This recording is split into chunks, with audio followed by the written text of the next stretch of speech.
Rainha Vitória é conhecida por muitas coisas. Ela deu nome à Era Vitoriana, um longo período que vai de 1837 até 1901. E apesar da imagem azeda que ela transmite em muitas das suas fotos, Vivi era gente como a gente e gostava de uma festinha, principalmente se envolvesse comida. Então hoje a gente vai dar uma espionada na vida privada da Rainha Vitória e descobrir o que ela comia no café da manhã. Meu nome é Pauline Kiser, eu sou historiadora da indumentária e recriadora histórica. Você está no canal da Modista do Desterro.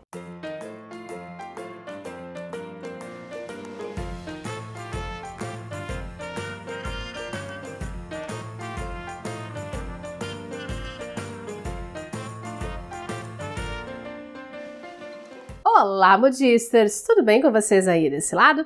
Se você está chegando agora, seja muito bem-vindo! Esse é o segundo vídeo de uma série que a gente está produzindo sobre o café da manhã em diferentes camadas da sociedade vitoriana. No primeiro vídeo, falamos sobre a comida da classe trabalhadora. E hoje a gente vai para o outro extremo da sociedade, que é aquilo que estava na mesa da família real. Então já senta o seu dedinho neste botão de like, se inscreve aqui no canal, ativa as notificações e vem comigo pra gente descobrir o que fazia a alegria matinal da Rainha Vitória, além do príncipe Albert, claro. Durante o reinado de Vitória, a coroa britânica controlava territórios em todos os continentes. E quem não era colônia era parceiro comercial em algum nível. Isso porque nos anos 1800 a Inglaterra era a maior potência industrial e militar do planeta, ameaçada apenas pela Alemanha. O que deu ruim demais no começo do século XX com a Primeira Guerra Mundial, mas esse papo vai ficar para outro dia. Para quem pertencia à alta nobreza europeia, o consumo de mercadorias exóticas, leia-se, produzidas em qualquer outro lugar que não fosse a Europa, era uma coisa razoavelmente comum e estava muito ligada à ideia de que a nobreza não era só uma condição de nascimento, ela estava ligada a um padrão de comportamento e a um padrão de consumo. E quanto mais cara fosse a roupa ou a comida consumida, maior era também o valor social atribuído a essa mercadoria. Foi o que rolou com o abacaxi, por exemplo, que era um negócio tão valorizado que o rei Carlos II da Inglaterra posou com o abacaxi para o retrato oficial. E outras mercadorias fora do campo da alimentação, como tecidos, porcelanas, perfumes, também passaram por um processo parecido. Basicamente porque era muito complicado transportar essas coisas em segurança. Mas durante o reinado da Rainha Vitória, a conquista de colônias na Ásia e na África e a melhoria dos transportes, com o surgimento dos trens e dos navios a vapor, permitiram que mercadorias vindas de diversas partes do Império chegassem mais rápido e em maior quantidade. Um dos resultados disso, por exemplo, é a incorporação definitiva dos molhos temperados com curry na culinária britânica. O curry vinha da Índia, que era um protetorado inglês. Mas pela primeira vez o acesso a essas mercadorias não ficava restrito à alta nobreza. Basicamente porque os comerciantes e industriais ingleses perceberam o óbvio do óbvio. Quanto mais gente consome, maior é o lucro. Eu estou falando isso mais para colocar em contexto que o que a Rainha Vitória consumia não era tão diferente assim do que a gente encontraria na mesa de uma mulher de classe média, por exemplo. O grande diferencial da mesa real estava, claro, na qualidade desses ingredientes, na quantidade que eles eram usados, mas na maneira como eles eram preparados e na apresentação do visual que esse prato tinha. O típico café da rainha, num dia comum, incluía pães diversos, todos feitos com farinhas de excelente qualidade e sem adulterações, ao contrário do pão das pessoas pobres. Além de ovos, carne e algum tipo de mingau. E eu sei que parece estranho comer carne no café da manhã, mas isso era um hábito bem difundido na época. Como em quase todas as casas reais e não só da Europa, os hábitos alimentares da Rainha Vitória acabaram sendo de alguma forma documentados e foram preservados para a posteridade. Isso porque as refeições dela eram preparadas por um exército de criados comandados por chefes de cozinha de renome, e os cardápios do dia eram informados com antecedência. Fora isso, a Rainha Vitória manteve diários durante toda a sua vida e registrou neles as minúcias do seu dia a dia, inclusive as suas refeições.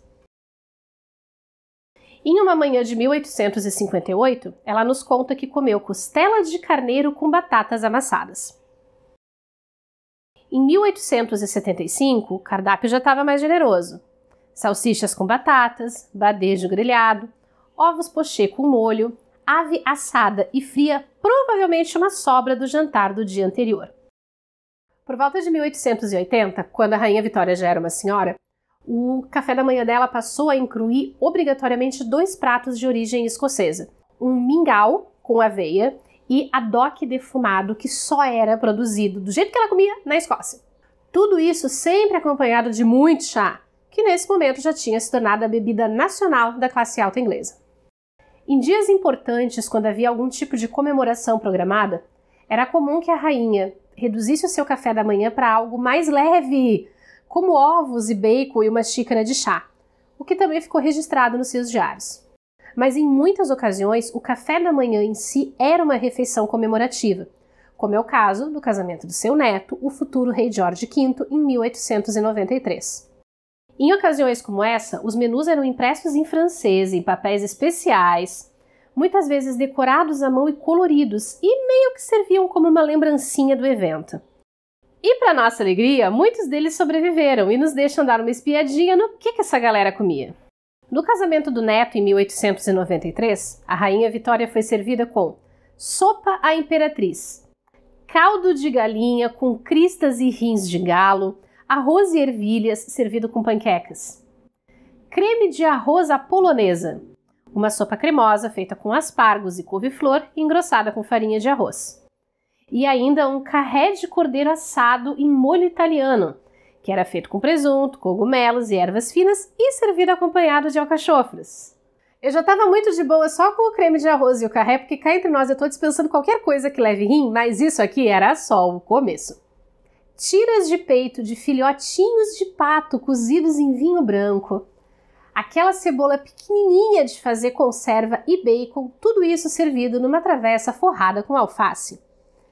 Bife com macarrão, tomatinhos e queijo ralado, que parece ser a única coisa normal por aqui. Porque o resto do menu ainda inclui fígado de terneiro, língua de boi e presunto conservados em geleia e um monte de queijos e doces. E um espinafrezinho ali, só para dizer que não tinha uma fibrinha. Porque depois de comer tanta proteína, o que essa galera mais ia precisar era água e fibra. Embora não houvesse nenhuma regra com relação a ter que experimentar tudo o que estivesse na mesa, a gente sabe, pelos relatos da própria família e dos médicos, que depois da morte do príncipe Albert, a Rainha Vitória passou a comer mais. Por volta de 1880, ela já tinha parado de usar espartilho e de tentar seguir as silhuetas da época, adotando um estilo de traje mais solto e quase despojado. A última anotação do Diário da Rainha Vitória, em 13 de janeiro de 1901, é justamente uma descrição de café da manhã, que muito provavelmente ela ditou para uma das netas. E nela vemos uma rainha que já não conseguia mais sair da cama em seus últimos dias e cujo café da manhã tinha se resumido, com muito esforço, a uma xícara de leite. A rainha morreria apenas 9 dias depois, em 22 de janeiro de 1901, encerrando o que até então era o reinado mais longo e o período mais próspero da história da Inglaterra. Se você assistiu até aqui, muito obrigada. Eu te convido a se inscrever aqui no canal, deixar o seu like, o seu comentário e dar uma conferida nesses outros conteúdos que a gente já tem por aqui. Espera, antes de você sair, as referências dessa pesquisa, assim como de todos os outros vídeos do canal, você encontra aqui embaixo na descrição de cada vídeo.